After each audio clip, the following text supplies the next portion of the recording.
I ask you this question. What about the latest surge for One Nation in the polls? Again, we saw this, and I do love all these people that are waking up to this as a post-election phenomenon.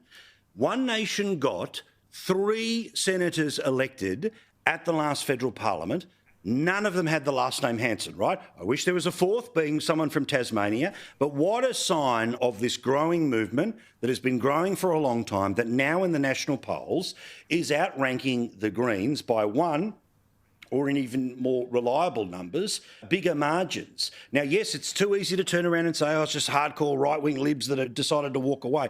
The reality is you can do whatever you want with your preference, right? Now, 14% of the country is going to vote One Nation. OK, this is not about a lower house play. It's about the upper house play that comes as a result. It means you can obviously give your preferences, and then when we get into a 2-party race, that still ends up benefiting the coalition.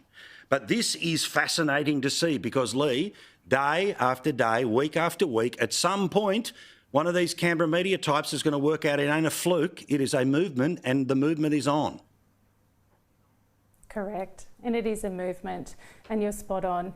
And I love that we keep having this conversation because the polls keep rising. That's what we're going to continue to see.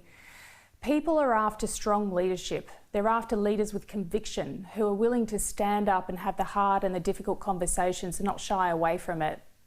And that is exactly what One Nation does, and people are waking up to that. They're seeing the consistency. For decades now, they've had a strong, resilient, tenacious woman who's led this party, who has been knocked from pillar to post and has always stayed true to her word, and she speaks to the grassroots of Australians. Now, One Nation is growing, it is surging. The left-wingers, as you want to call them, keep saying it's just the hard right that's moving. It's not. People are moving away from the 2-party major system, particularly the coalition, because they feel that coalition is Labor light or too moderate. For One Nation, we have been rolling out branches across the country. We've rolled out, I think we're about 47 branches currently of 150 plus, and our membership has actually increased over 70% since the last election. So One Nation is growing. We've got the leadership, we've got the capability, we represent a broad range of Australians, and more people are coming on board who want to join and putting their hand up already to be candidates in the next election of very strong calibre. So yes, you will consider, I have no doubt about it. We'll keep having this conversation, Paul, and it's great to see. Yeah.